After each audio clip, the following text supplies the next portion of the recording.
सबसे पहले मैं एनएचएम एम्प्लॉयज़ एसोसिएशन ज़िला डोडा की तरफ से आप तमाम मीडिया फैटर्निटी का शुक्रिया अदा करता हूं कि आप हमारी कॉल पे यहाँ पे शॉर्ट नोटिस में तशरीफ़ लाएं। और जैसा कि आज हम प्रेस ब्रीफिंग दे रहे हैं, इसका मकसद ये है कि आप भी बखूबी जानते हैं कि पिछले अरसा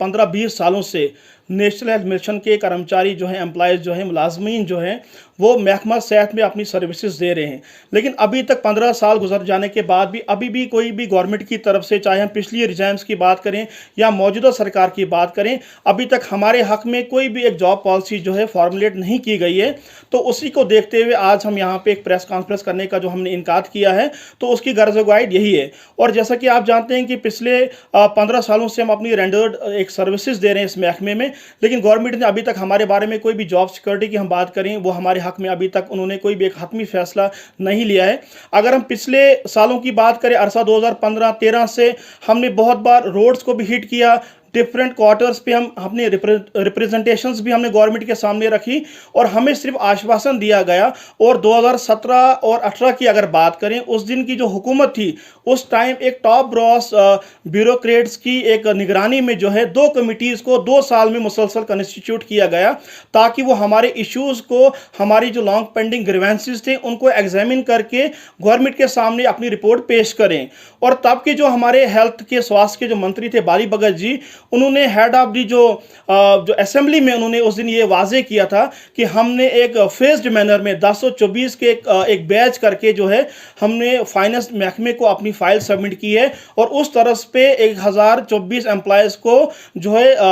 रेगुलर किया जाएगा। लेकिन अभी तक 2017 गुजर जाने के बाद, 18 के बाद आज 21-22 है, तो आज अभी तक हमारे सामने ये चीज़ क्लियर नहीं हुई कि अगर उस दिन फाइनेंस महकमे को हमारी फाइल दी जाती है तो उस फाइल का कहां वेयर अबाउट से हमारे पास उसका अभी तक कोई भी एक ब्लैंक एंड व्हाइट में सामने नहीं आया। और आप रिसेंटली देखिए कि हमारे मुलाजमीन जो है जहां बाग भी बहुत हो गए, चाहे हम कोविड पैंडेमिक की बात करें या इससे पहले भी बहुत हुए, लेकिन अभी तक हमारे सामने ये भी क्लियर नहीं होता है कि हमारे हक में सोशल सिक्योरिटी बेनिफिट जो है वो नहीं दिया जा रहा है। तो हम आज आप सारे मीडिया बंधु के चैनल के माध्यम से हम गवर्नर इंतजाम से यही दरख्वास्त करते हैं कि हमारे लिए जॉब पॉलिसी जो है वो फ्रेम की जाए। अगर आप वन गो में नहीं कर सकते हैं, फेज्ड मैनर में हमारे लिए एक रेगुलराइजेशन पॉलिसी का एक साधन कीजिए। और हमें इस चीज़ का एतराफ़ है और हम इस चीज़ को एडमिट करते हैं कि गवर्नमेंट के सामने हम ऐसा यही दरख्वास्त करते हैं कि हमारे लिए एक जॉब पॉलिसी जो है वो फ्रेम की जाए। अगर आप वन गो में नहीं कर सकते हैं,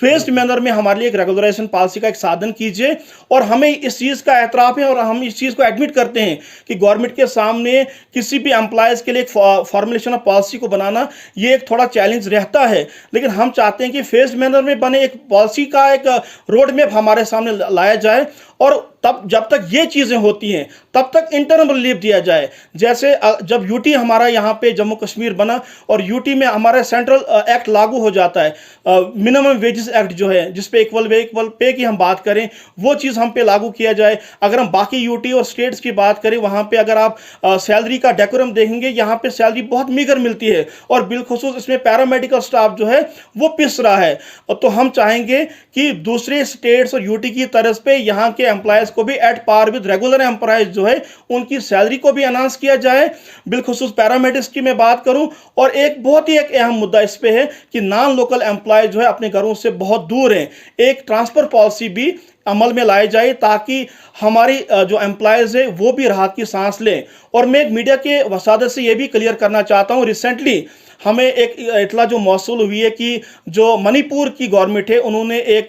रेगुलराइजेशन का इनिशिएटिव लिया है। जो वहाँ के एनएचएम कर्मचारी हैं उनको जो है वो रेगुलर पोस्ट के अगेंस्ट जो है उनको वहाँ पे लगाया गया है। अगर बाकी स्टेट्स या यूटी इस तरह के इनिशिएटिव ले सकती है तो जम्मू कश्मीर क्यों नहीं ले सकती है। हम यहाँ से ये वाज़ेह करना चाहते हैं, ये आपकी हमारी आवाज़ जो है जो कंसर्न क्वार्टर्स पे हायर अप्स बैठे उन तक पहुँचाना चाहते हैं कि जब हम उनसे मुलाकात करते थे पिछले सालों में, वो ये कहते थे, ये दिलासे दिलाते थे कि अगर बाहर की स्टेट या यूटी करती है हम भी इस तरह का इनिशिएटिव जो है आपके सामने लेंगे। अगर वो कर सकते हैं तो हमारी स्टेट इस तरह की पहल क्यों नहीं कर सकती है। ये बताते हुए मुझे बहुत ही फख्र महसूस होता है कि हमारे बड़े बड़े नेता लोग, हमारे बड़े बड़े ब्यूरोक्रेट्स, मंत्री लोग या पिछले जितने भी वज़ीर आला यहाँ के रह चुके हैं, हर एक ने फख्र से कहा है कि एनएचएम जो है बैकबोन है। अगर वाज़े तौर पर वो हमें बैकबोन कानून मानते हैं तो तब हमें ड्यू रिकॉग्निशन मिलनी चाहिए, और वो तब होगी जब हमारे जॉब पॉलिसी जो है अमल में लाई जाएगी।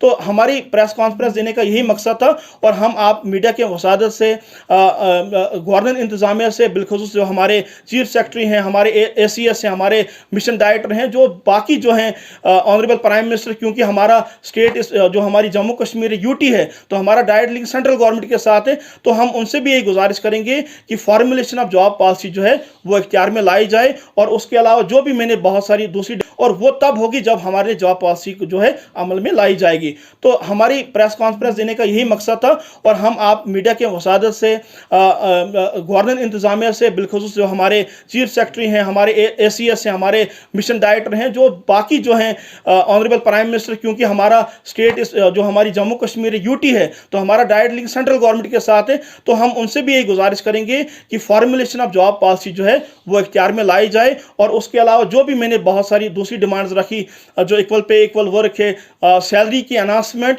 और ट्रांसफर पॉलिसी जो है, और जो सोशल सिक्योरिटी बेनिफिट जो है वो हमारे हक में दी जाए।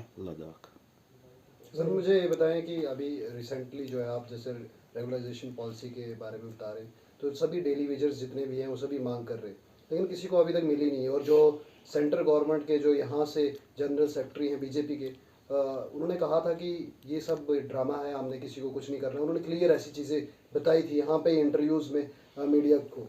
तो इससे क्लियर आपको ये नहीं लगता कि वो कोई भी पॉलिसी लेकर रेगुलराइजेशन पॉलिसी के ऊपर काम नहीं करने वाले, और ना ही आपका कुछ होने वाला है? देखिए, जहाँ तक आपने डेली वेजेस वगैरह की बात की, मैं इस पर ज़्यादा टिप्पणी नहीं करना चाहूँगा, क्योंकि उनका मोड ऑफ जो सिलेक्शन होता है वो डिफरेंट तरीके से होती है, वो रिकमेंडेशन बेसिस पे शायद लगते हैं।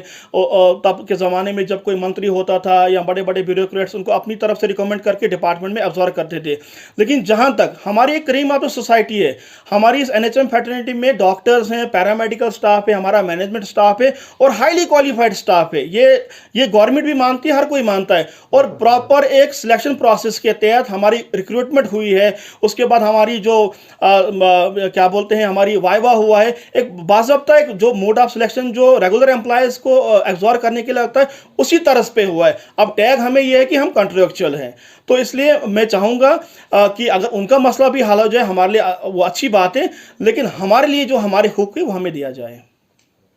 तो अभी क्या उम्मीद है आपको, क्योंकि पहले कहा जाता था कि जम्मू कश्मीर स्टेट है और स्टेट के अंदर जो है यहाँ पे काम नहीं होते, यहाँ पे लोगों को जो है रेगुलर नहीं किया जाता, लेकिन अब UT हो गई है, तो UT के बाद भी बहुत सारी UT के जो वेजेस है वो नहीं मिलते यहाँ पे एम्प्लॉयज़ को। और उसके साथ में आपको कितनी उम्मीद है कि UT बनने के बाद आपको, या उम्मीद थी, या अभी जो है उम्मीद टूटती हुई दिखती है, या आपको लगता है कि कुछ होगा? देखिए, उम्मीद पे दुनिया कायम है। तो जब एब्रोगेशन ऑफ 370 हुआ था रियासत जम्मू कश्मीर के साथ, तो हमें काफ़ी खुशी हुई थी। इसलिए हुई थी कि सेंट्रल एक्ट को यहाँ पे लागू दिया जाएगा, और जो बेनिफिट्स वहाँ के एम्प्लॉयज़ को मिलते हैं वो हमें भी दिए जाए। तो उम्मीद है कि गवर्नर इंतजामिया हमारी इन डिमांड्स पे नज़रसानी करेगी।